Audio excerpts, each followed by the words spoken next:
আমাদের ওপেন প্রস্তাব শুনে রাখেন। প্রথম প্রস্তাব হলো 3টা মাদ্রাসা হয়ে গেছে এলাকায়। কথা বলেন।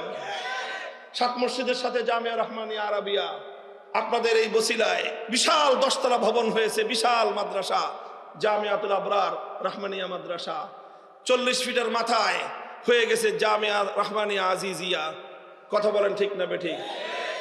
চলুক, আসেন, আমরা আপনাদের ছাত্র, আপনাদের হাতে গড়া ছাত্র, আমরা আপনাদের আদর্শ থেকে সরে যাই নাই। আপনাদের নেতৃত্ব মেনে 3টা মাদ্রাসা একসাথে চালাবো। আমাদের রহমানিয়া আজিজিয়া আপনার হাতে তুলে দিব, আপনারা শুধু আমাদেরকে সাথে রাখবেন। আমরা এত অকর্মণ্য, এত অযোগ্য হয়ে যাই নাই যে হুজুর আপনাদের সাথে থাকার মতো কাজ করতে পারবো না।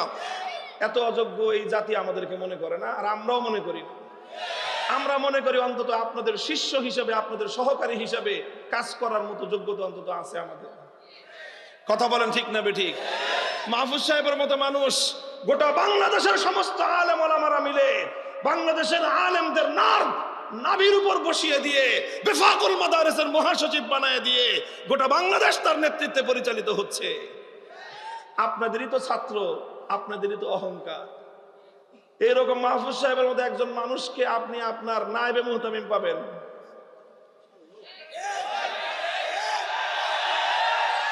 গোটা বাংলাদেশের 1000টা মাদ্রাসার মুহতামিম হওয়ার যোগ্যতা যার আছে, তিনি আপনার নেতৃত্বে নায়েবে মুহতামিম হয়ে কাজ করবেন। আমি দায়িত্ব নিলাম।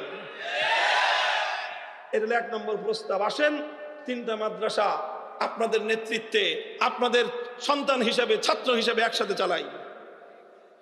আচ্ছা, যদি আমাদেরকে মনে করেন যারা আমাদেরকে মিশতে সমস্যা আছে, ঠিক আছে, সেটাও হতে পারে। আরেকটা সুরত, আপনাদের জামিয়াতুল আবরার রহমানিয়া আপনারা চালান, আমাদের জামিয়া রহমানিয়া আজিজিয়া আমরা চালাই।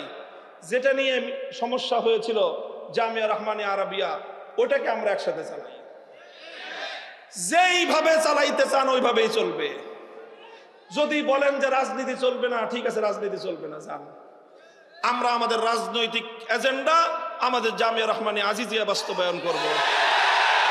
আমাদের এখান থেকে আগামী দিনের রাষ্ট্রের ব্যবস্থার জন্য রাজনৈতিক দায়িত্বশীল তৈরি হবে ইনশাআল্লাহ। আর ওই জামিয়া রহমানিয়া আরাবিয়া শুধু দাওয়াতুল হকের কাজ হবে, ঠিক আছে, চলেন, ওটাতেও আমরা রাজি আছি।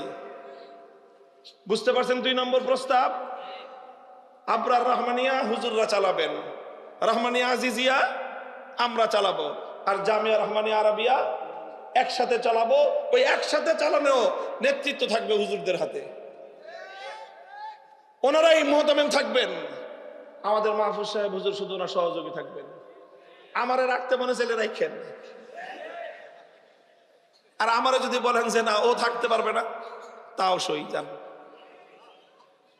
আল্লাহ পাক আমাদের জন্য দুনিয়াকে অনেক প্রশস্ত রেখেছেন। এটা হলো 2 নম্বর প্রস্তাব। কথা পরিষ্কার? নোট করে নিয়ে যান বসিলার মানুষজন। খালি একজন একটা ওয়াজ করে দিবে, তারপর আবার আইসা আরেক কথা কইবেন। নোট করে রাখেন, এই রেকর্ড হইতেছে, এগুলি নিয়ে বাজায় শুনবেন। 2টা প্রস্তাব গেছে। 3 নম্বর প্রস্তাব হলো এই,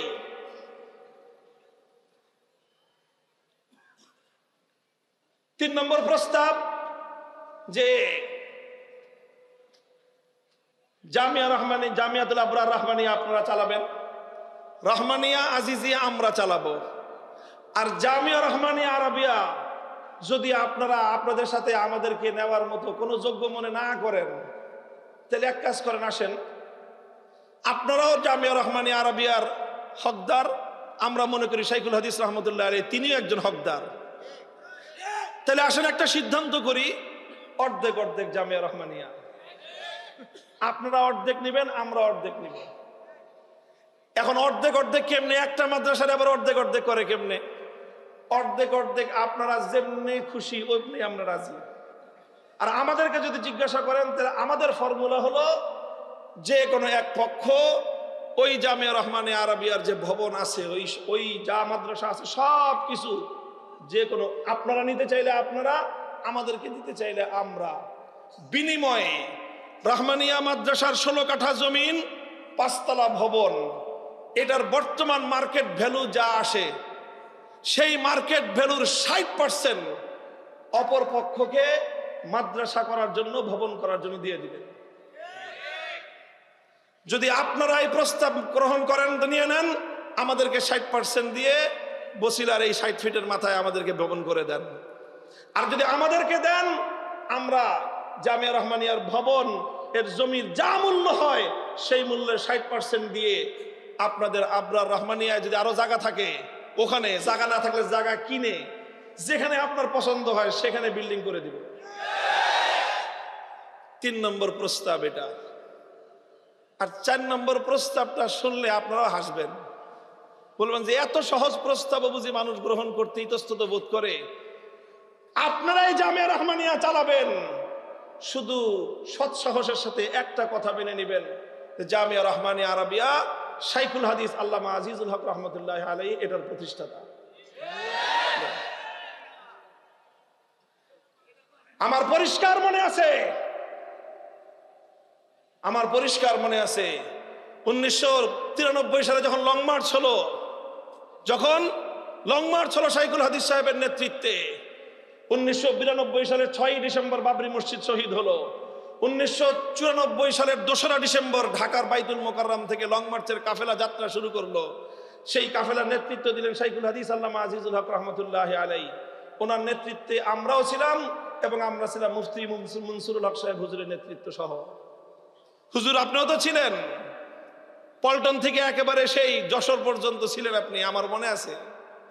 আমরা ছাত্র ছিলাম, খেদমত করছি হুজুর আপনার রাস্তায় রাস্তায়। তারপর সেই লং মার্চে শাইখুল হাদিস রহমতুল্লাহ আলাইহির সুনাম সুখ্যাতি শুধু বাংলাদেশ নয়, গোটা মুসলিম বিশ্বে ছড়িয়ে পড়লো। তারপরে যে রমজান আসলো, সেই রমজান মাসে জামিয়া রহমানিয়ার একটা পরিচিতি ছাপানো হলো। আরবি ভাষায় সেই পরিচিতিটা ছিল। সেই পরিচিতিটা লিখেছিল আমাদের একজন রহমানিয়ার শিক্ষার্থী, ইফতা পড়তো, নাম হলো রিয়াজুল ইসলাম। হুজুর রিয়াজ ভাই, এই যে সিফাতুল্লাহ সাহেব আছে, অনেকে চিনবেন, জামিউল উলুম মাদ্রাসার মুহাদ্দিস, ওনাদের সাথী। আহমদুল্লাহ সাহেব আছে, এই যে আবরার রহমানিয়ার শিক্ষক, ওনাদের সহপাঠী ছিলেন না রিয়াজুল ইসলাম ভাই। তার হাতে লেখা জামিয়া রহমানিয়ার পরিচিতি, যেই পরিচিতি দিয়ে আরব বিশ্বে রহমানিয়ার জন্য মানুষের কাছে সহযোগিতা বা জামিয়া রহমানিয়ার পরিচয় তুলে ধরা হয়েছে। সেই পরিচিতির মধ্যে একটা শিরোনাম ছিল মুআসসিসুল জামিয়া, জামিয়ার প্রতিষ্ঠাতা। এই শিরোনামের অধীনে কারো নাম ছিল না, শুধু শাইখুল হাদিস আল্লামা আজিজুল হকের নাম ছিল। সেই পরিচিতিটা লেখা হয়েছিল দারুল ইফতায়, মুফতি মনসুরুল হক সাহেব হুজুরের তত্ত্বাবধানে। হুজুর আপনি তো 93 সালে শাইখুল হাদিস রহমতুল্লাহ আলাইহিকে আপনি জামিয়া রহমানিয়ার একক প্রতিষ্ঠাতা হিসেবে ঘোষণা করেছেন, শুধু বাংলাদেশে না, সারা দুনিয়ায়। সেটাই তো প্রস্তাব দিলাম, সেটা সুন্দরভাবে যদি বাস্তবায়ন করেন। আমাদের সাথে 2-1টা কথা আছে, সেটাও বলে দিয়েছি। আপনার রহমানিয়া চালান, শাইখুল হাদিস রহমতুল্লাহ আলাইহিকে স্বীকার করে চালান। এটা আপনাদের জন্য গৌরবের, আপনাদের জন্য অহংকারের। বলেন আপনারা কি করবেন তাইলে? আমাদের ভবন লাগবে না। অনেকে বলে যে হুজুর আপনি তো আগেও কইছিলেন যে ভবন লাগবে না, আবার ভবন নিলেন কেন? দেখো এখনো সেই কথার উপরে আছি। যদি ভবন দখলে রাখার জন্য, ভবন নিয়ন্ত্রণে রাখার জন্য আল্লাহর দ্বীনের সামান্য পরিমাণ স্বার্থহানি ঘটাতে হয়, এক ভবন নয়, 1000 ভবন হাসি মুখে কোরবানি করে দিব। 2001 সাল আর 2021 সাল 2 বারই জামিয়া রহমানিয়াকে দখল করেছে ইসলাম বিরোধী শক্তি। দোনোবার, একবার শাইখুল হাদিস রহমতুল্লাহ আলাইহিকে হটিয়েছিল আওয়ামী দুঃশাসন, এই ফ্যাসিবাদী শক্তি। 2021 সালে আরেকবার হটিয়েছে আওয়ামী দুঃশাসন, ফ্যাসিবাদী শক্তি। দুঃখ লাগে 2 বারই হুজুর আপনাদের সহযোগিতা পাইছে তারা। আমি বলি না আপনারা করছেন, তবে তারা আপনাদের সহযোগিতা পাইছে। আমি তো সেই মুফতি মনসুরুল হক সাহেব হুজুরকে চিনি ছোটকাল থেকে। হুজুর আমাদের মাদ্রাসার বাড়ির কাছের লালবাগ কিল্লার মাঠের মসজিদের খতিব ছিলেন। হুজুর তো ছিলেন সিংহ পুরুষ ছিলেন। হুজুরকে আমরা সারা জীবন দেখেছি। হুজুর খতিব হিসাবে দায়িত্ব পালন করতেন, তখন হুজুর যুবক, অল্প বয়স্ক, কিন্তু হুজুরের সাহস ছিল সেরকম। কোনো একদিন কোনো এক কারণে মসজিদের কেউ একজন আইসা হুজুরের বয়ান চলাকালীন সময় একটা কিছু বলছে, তো হুজুর ধমক দিয়ে উঠছেন। পাশ থেকে আরেকজন কমিটি কমিটি, বুঝেন নাই কথা? যে মসজিদের মিম্বারে খতিব বয়ান দিতেছে, আর এক বেটা মাঝখান থেকে কথা বলছে বলে হুজুর ধমক দিছে, আরেকজন পরিচয় দেয় কি কমিটি। হুজুর বলছেন কমিটি কি জিনিসের নাম? খতিব সাহেবের সামনে কমিটি কি জিনিসের নাম? মসজিদ চালাবে, মিম্বারের উপর যখন খতিব বসছে তখন সমস্ত কমিটি মিম্বারে খতিব সাহেবের জুতা বহন করবে, অন্য কোনো অধিকার নাই। হুজুর আমি তো সেই মুফতি মনসুর হক সাহেব হুজুরের ছাত্র। আপনারা 2001 সাল থেকে কি কথা শুরু করলেন হুজুর, যে কমিটি কমিটি কমিটি কমিটি, এই বলতে বলতে এখন সেই কমিটি আপনাদের কাঁধে এমন ভাবে সওয়ার হয়েছে, এখন ভালো কথা ইচ্ছা করলেও আপনারা এই অপদার্থ কমিটির কারণে করতে পারেন না। বলেন আমরা সাহায্য করব আপনাদেরকে। নাম নিলাম নাই, মোহাম্মদপুর অঞ্চলের এক কমিটি আছে, এরপরে যদি প্রয়োজন হয় তাহলে নাম নিয়ে এই 40 ফিট অঞ্চলের মধ্যে তাকে অবাঞ্ছিত করে দিব। আলেম ওলামাদের আভ্যন্তরীণ বিষয়ে 2 পয়সার মালিক হয়ে এসে মধ্যখানে তোমরা দখলদারি করো। আলেম ওলামাদের মীমাংসিত বিষয়কে, মীমাংসার বিষয়কে, সুন্দর উদ্যোগগুলোকে তোমরা মধ্যখানে অন্তরায় হয়ে বাধা দেওয়ার চেষ্টা করো। 1 দিন 2 দিন 3 দিন দেখবো, এরপরে পিঠের চামড়া থাকবে না।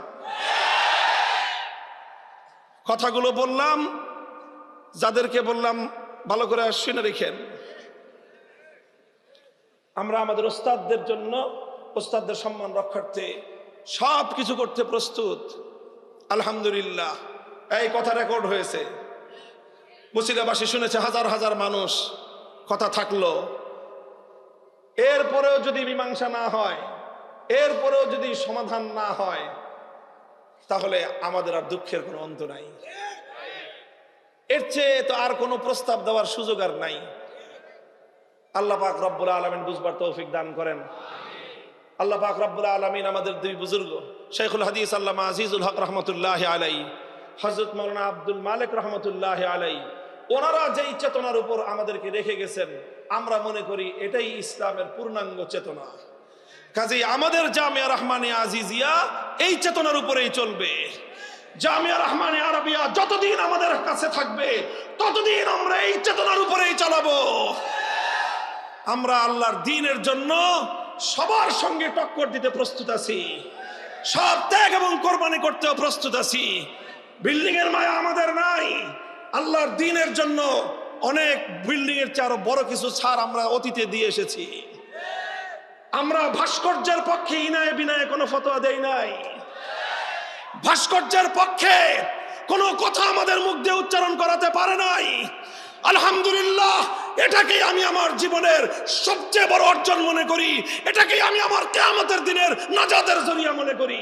শাইখুল হাদিস রহমতুল্লাহ আলাইহির জীবনের অন্যতম সৌন্দর্য ছিল ইসলামের পূর্ণাঙ্গতাকে নিজের জীবনেও ধারণ করেছেন, এবং তিনি সেই চেতনা অনুযায়ী জামিয়া রহমানিয়া আরাবিয়া গড়ে তুলেছিলেন। এবং আমরা মনে করি যদি পরবর্তীতে কারো শায়েখের সেই চেতনার সঙ্গে দ্বিমত সৃষ্টি হয়ে থাকে, হতেই পারে, সবাই সবকিছু সবসময় একমত থাকবে এটা হয় না। ইমামদের অনেক সময় মতামত পরিবর্তন হয়েছে। ইমাম আবু হানিফা রহমতুল্লাহ আলাইহি অনেক সময় অনেক মত পরিবর্তন হয়েছে। সমস্ত বড় বড় আলেমদের অনেক সময় অনেক মত পরিবর্তন হয়েছে। অন্য কারো মত পরিবর্তন হয়ে থাকতে পারে। যদি অন্য কারো মত পরিবর্তন হয়ে থাকে, তো যিনি ফাউন্ডার, তিনি যেই চেতনার উপরে এই জামিয়াকে গড়লেন, সেই চেতনাটা যদি ভুল না হয়ে থাকে, তাহলে তো আপনার দায়িত্ব ছিল যে সসম্মানে এই জামিয়া রহমানিয়াকে শাইখুল হাদিসের চেতনার উপর রেখে গিয়ে আপনার অন্য চেতনার জন্য ভিন্ন এদারা দাঁড় করানো। আমরা আজও বলি সেই কথাই, এবং এখনো আমাদের ওপেন দাওয়াত সবার কাছে, সবার কাছে একই দাওয়াত। মরহুম হযরত মাওলানা আব্দুল মালিক রহমতুল্লাহ আলাইহির জন্য নাম উচ্চারণ করলে শ্রদ্ধায় মাথা নত হয়ে আসে। এজন্যই যে তিনিও শুরুতে একটা সময় পর্যন্ত ইতস্তত ছিলেন, ওনাকেও ভুলভাল বুঝিয়ে দেওয়া হয়েছিল, কিন্তু শেষ পর্যন্ত উনি একটা জিনিস দেখলেন যে মূল প্রতিষ্ঠাকালীন সময়ের আসল যে চেতনা, আসল যে মূলনীতি, সেটার উপর কি আছেন। উনি যখন দেখলেন যে ওনার ওস্তাদ শাইখুল হাদিস রহমতুল্লাহ আলাইহি তিনি ওই চেতনার উপর আছেন, কমিটির মূলত আলেম হিসেবে, গুরুত্বপূর্ণ আলেম হিসেবে একমাত্র সদস্য তিনি ছিলেন, তিনি বললেন যে তাহলে আমি এই চেতনার উপরে হুজুরের সাথে আছি, আমরণ থেকে গেছেন। এরপরেও আমরা বলি মত পার্থক্য হতে পারে, ইসলামে মত পার্থক্যটা খারাপ কিছু না, বরং ইসলামের মত পার্থক্যটাও একটা সৌন্দর্য। কথা বলেন ঠিক না বেঠিক? হুজুর, মত পার্থক্য যদি থাকে আমরা সমাধান করার জন্য প্রস্তুত, যত রকম ছাড় দিতে হয় সব ছাড় দেওয়ার জন্য প্রস্তুত। আমরা তো হুজুরদের কাছে প্রস্তাব রেখেছিলাম, ওপেন প্রস্তাব দিয়েছি।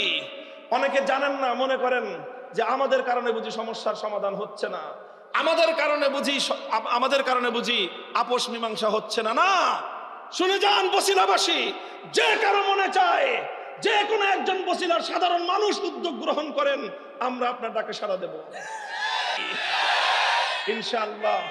আল্লাহ পাক সেদিনও হেফাজত করেছেন, আশা করি ভবিষ্যতেও আল্লাহ পাকের কাছে দোয়া করি, দোয়া চাই আল্লাহ যেন এভাবেই আমাদেরকে হেফাজত করেন। আপনাদের সকলকে আল্লাহ পাক রব্বুল আলামিন উত্তম বিনিময় দান করুন।